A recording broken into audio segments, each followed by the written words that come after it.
حسین کی جوانی بھی لاجواب ہے اور حسین کا پاک پر بھی لاجواب ہے۔ اللہ اکبر۔ ایک مرتبہ حضرت امام حسین رضی اللہ تعالی عنہ کو مصطفیٰ اپنی گود میں لے کر کھیل رہے تھے۔ اسی اسنا میں حضرت جبریل امین آتے ہیں۔ کیا خبر لے کر آتے ہیں؟ خبر یہ ہوتی ہے، یا رسول اللہ، یا حبیب اللہ، آپ اپنے نواسے سے بہت پیار کرتے ہیں نا، اس نواسے سے آپ کو بے لوث محبت ہے نا، لیکن یا رسول اللہ، آپ کے اس نواسے اور آپ کے بیٹے ابراہیم کو اللہ تبارک و تعالیٰ ایک ساتھ جمع فرمانا منظور نہیں فرماتا۔ قدرت کو منظور نہیں ہے کہ آپ کا نواسا اور آپ کا فرزند ابراہیم ایک ساتھ بقید حیات رہے۔ تو حضور پاک صلی اللہ تعالی علیہ وسلم نے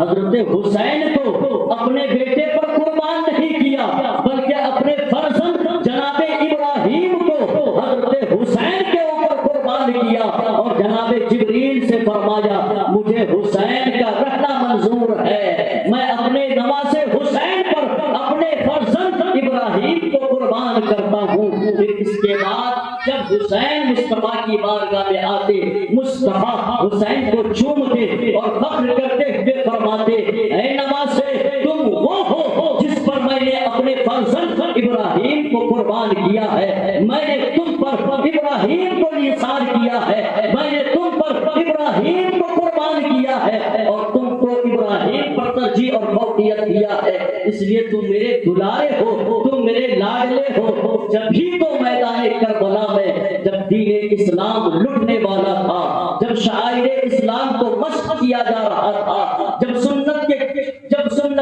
شریعت محمدی کے چہرے کو مشق کیا جا رہا تھا، خرافات اور بدعات کے ذریعے مصطفیٰ کی شریعت کو پامال کیا جا رہا تھا، اس وقت اگر کسی نے علم جہاد بلند کیا، اس وقت اگر کسی نے راہ عظیمت پر چل کر اسلام کو بچانے کا کام کیا، تو یہی حسین اعظم رضی اللہ تعالی عنہ کی ذات گرامی ہے۔ حسین نے دشت کربلا میں یزید کے خلاف علم بغاوت اس لیے بلند کیا تھا تاکہ مصطفیٰ کی شریعت محفوظ رہے، تاکہ مصطفیٰ کی شریعت میں بدعات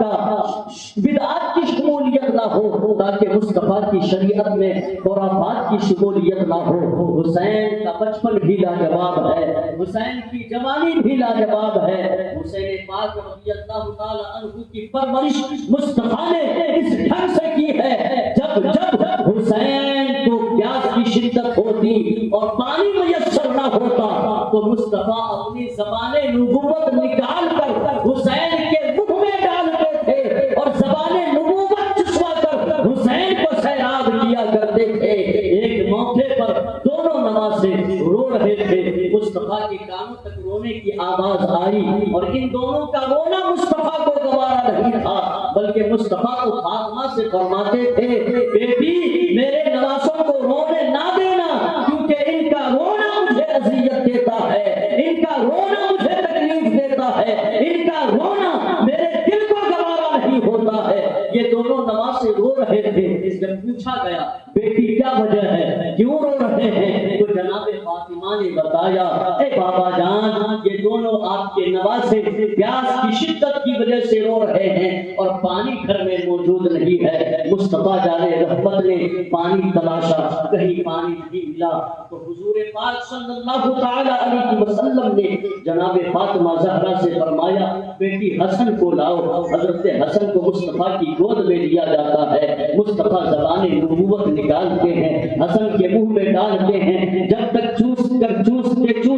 سیراب نہیں ہوتے ہیں تب تک مصطفیٰ اپنی زبان باہر نہیں نکالتے ہیں۔ جب حسن مجتبیٰ سیراب ہوئے، مصطفیٰ حسین کو اپنی گود میں لیتے ہیں، حسین پاک کے منہ میں اپنی زبان نبوت ڈالتے ہیں، اور جب تک سیراب نہیں ہو جاتے ہیں تب تک مصطفیٰ اپنا لعاب اپنی زبان نبوت حسین کو چٹواتے رہتے ہیں، اور جب سیراب ہو گئے حسین کو حضرت فاطمہ کے حوالے کر دیے۔ اب میں یہاں ایک نقطے کی طرف آپ کا ذہن لے جانا چاہوں گا۔ مصطفیٰ کی زبان نبوت تو بڑی پاکیزہ اور مقدس ہے، ذرا مصطفیٰ کے لعاب کا پاور اور کمال دیکھیں۔ مصطفیٰ کے لعاب اور تھوک کا پاور یہ ہے کہ جب یہ لعاب حضرت علی مشکل کشا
کی حضرت علامہ سعد الدین تفتازانی اتنی محنت کرتے تھے، اتنی محنت کرتے تھے، پھر بھی سبق یاد نہیں ہوا کرتا تھا، استاد بہت ڈانٹا کرتے تھے۔ ایک مرتبہ حضرت علامہ سعد الدین تفتازانی